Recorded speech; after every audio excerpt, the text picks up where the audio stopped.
Texto nuevamente, vamos a darnos un airecito porque queremos presentar el café en donde estamos haciendo esta grabación hoy. Me provoca un libro y un café.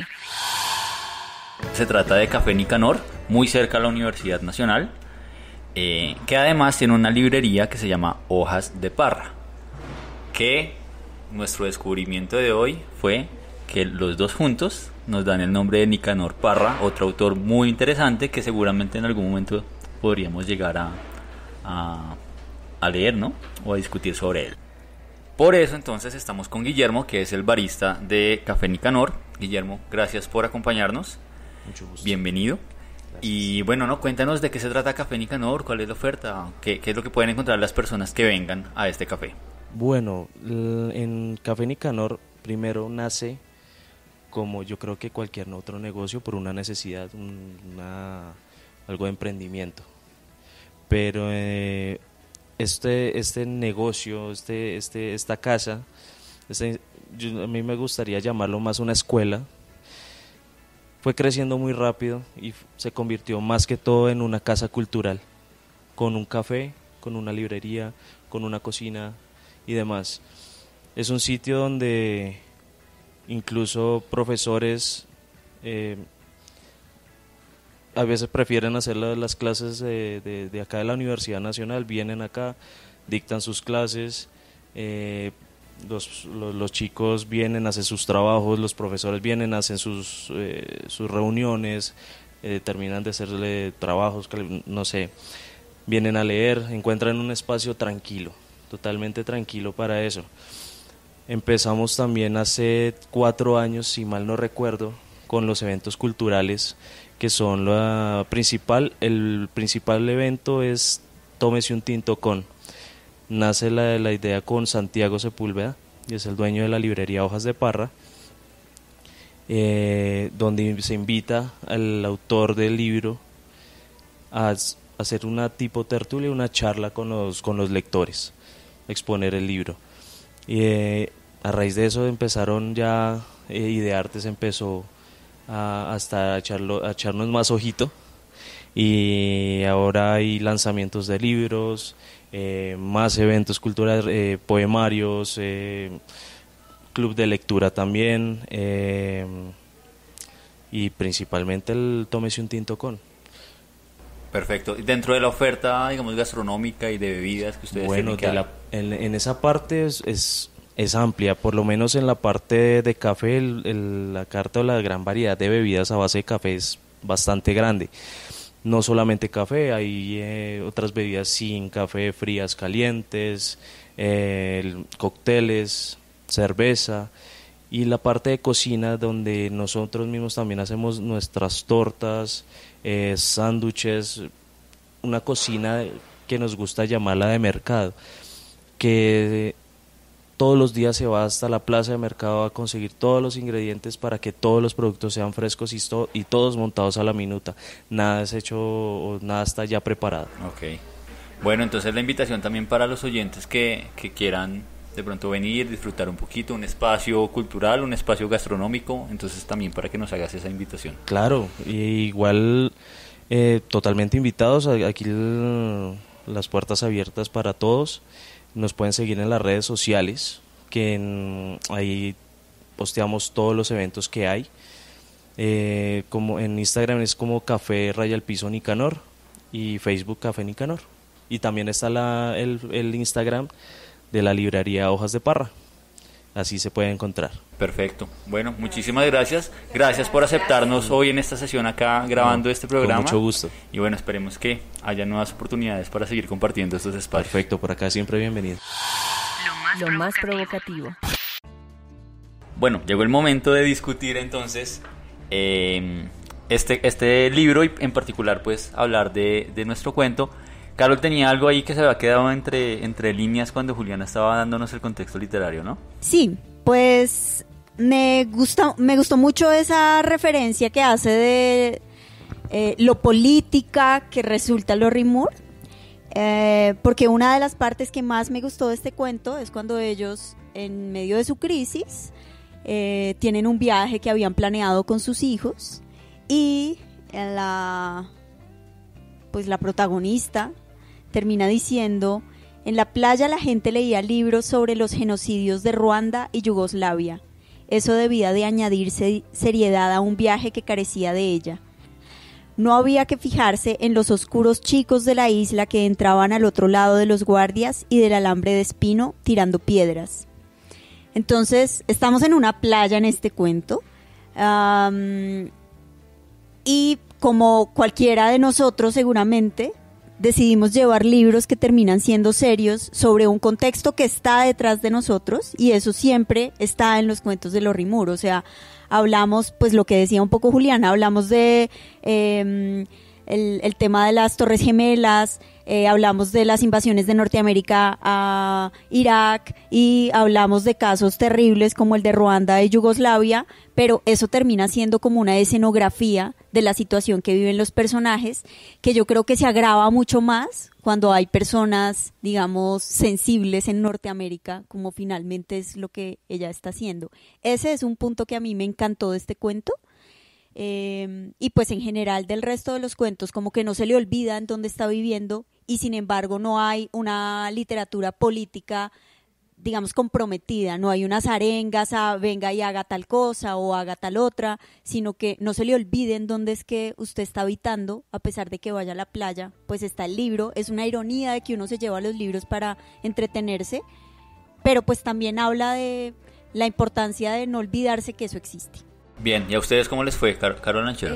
Pues eso que está diciendo Carol me gusta también porque sobre todo a mí me gusta leer y sentir que me puedo conectar con los personajes de las historias, y esto que mencionaba Carol es como, o sea, me gusta sentir que lo que estoy leyendo es como en la vida, y en la vida sucede así, o sea, uno tiene sus dramas, felicidades, amores y lo que sea, independientemente del contexto político en el que uno esté viviendo. O sea, sí, se puede estar construyendo una muralla, pero la gente igual se separa, se enamora y ya. Entonces, eso me gustó de leer a esta autora, porque además sí habla, o sea, siento que los personajes son muy, muy, muy parecidos a la gente común. Eso me gusta. Bien, ¿quién más tiene? A mí particularmente me pareció un libro difícil. No sé si ustedes están de acuerdo con eso, y ahí también pensé en las diferencias de pronto de género. No sé si hay unas diferencias de género y de estilo de escritura, por ejemplo. Se me hizo, por ejemplo, que Carver era un autor mucho más sencillo de leer, y acá me pareció que era un poco más complejo. No sé a ustedes cómo les fue con esa experiencia, digamos, de lectura puntualmente. Bueno, José. Pues sí hay diferencias, sí hay claras diferencias entre un autor como Carver. Incluso pues entre los cuatro que hemos leído hay unas diferencias estilísticas bien particulares, y si uno pone de lado a Lucía Berlín y a Lorrie Moore, bueno, de pronto podría encontrar como particularidades. No, pero creo que todos son diferentes, pero ella frente a Carver sí es muy diferente. Sí hay como, sobre todo formalmente, y en eso a veces radica un poco la dificultad a veces de entender. Hay dos cosas en las que radica la dificultad. Un poco la parte formal, porque ella es más enrevesada. Sí. Entonces mete diálogos, mete acotaciones dentro de los diálogos. Hay algo que hace casi en todos los cuentos, y es que hace unos flashbacks largos, donde está en un diálogo, y en ese flashback mete como otra situación donde hay unos diálogos. Así termina uno de los cuentos chévere, que termina en ese flashback, que explica que igual van conectando las cosas, y lo que noté formalmente, bueno, ese era uno de los elementos que pueden como hacerla más rica o más compleja, más complicada, más compleja la lectura. El otro es la cantidad de referencias que tiene, ¿no? Tiene un montón de referencias a como, yo no sé si entrar en esta discusión, pero como del color local, como de esa cultura que podríamos llamar la cultura gringa, las referencias políticas, económicas. A mí se me escapaba por como un 30% por lo menos de las referencias. No supe, sabía que estaba haciendo una referencia, pero no supe a qué. Había otras que sí, que nos pertenecían en todo caso, que son cercanas a nosotros.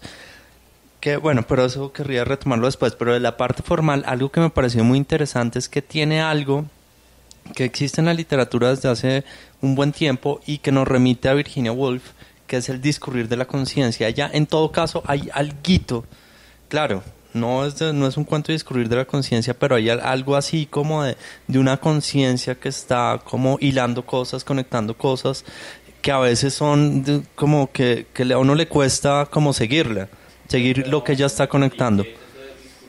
El discurrir de la conciencia es una... ok. Eso es como lo que nos pasa con José. Perdona. Que Sí, nos un cuesta poco. trabajo seguirlo. Un poco, exacto. No, listo. Ya. Sí, o sea, perfecto, ya está el ejemplo.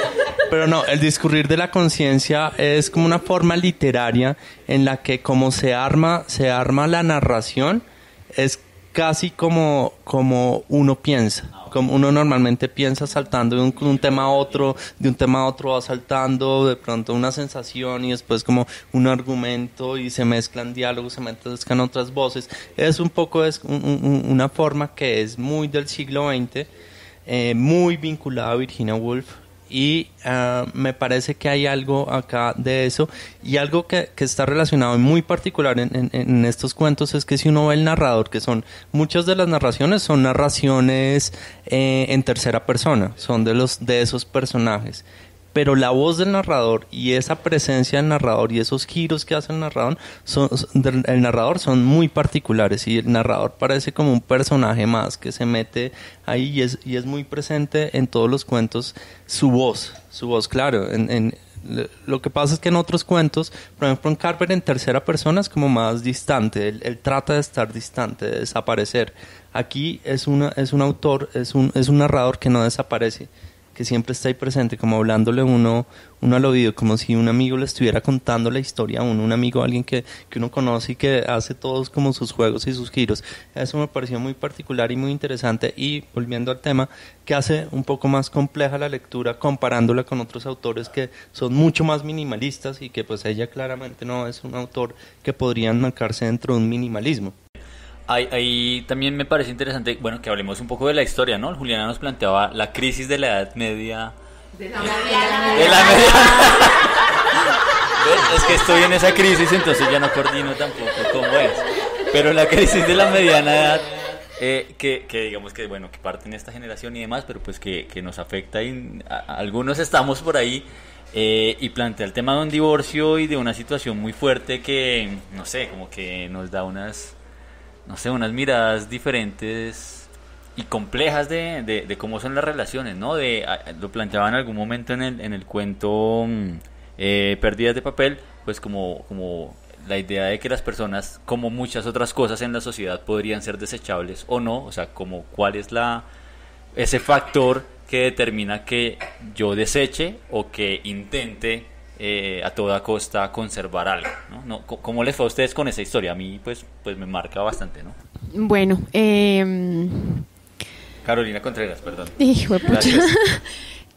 Particularmente con este cuento me sentí plenamente identificada, pues por muchas cosas personales, ¿no? Y yo creo que esa crisis de la mediana edad pues es que yo creo que las crisis se presentan en muchos momentos de la vida, independientemente de la edad que uno tenga, y tienen que ver con muchos factores que pues externos también. O sea, lo que plantea este cuento y esta crisis matrimonial, además con hijos, pues me parece compleja y difícil, pero también hasta donde uno pedalea, un poco por eso que estabas hablando, o sea, hasta donde uno le da el aguante, el amor, la dignidad, pucha, hasta dónde llego yo. Y yo creo que, pues no sé, a mí personalmente me llegó hasta un punto, sí, yo dije, ya hasta aquí llego y ya estoy segura que no doy más, pero también eso tiene que ver un poco como con ese conocimiento propio, que no sé si tenga que ver o no con la edad y con esas crisis, pero sí es como, pues creo que uno siempre sabe, o sea, a pesar de que uno tiene miedo y uno tiene muchas dudas en la vida con muchas cosas y muchas decisiones, yo creo que sí, pues uno sabe, uno en el fondo siempre sabe hasta dónde puede llegar y hasta dónde le va a pedalear a algo, pues que finalmente se vuelve muy importante, sobre todo en una relación como la que plantea el cuento, que es, pues, llevan 20 años juntos, o sea, hay hijos, hay un montón de vida, hay un montón de cosas ahí detrás, como un poco lo que leía Carol en la primera parte del cuento, y es como, pucha, o sea, hay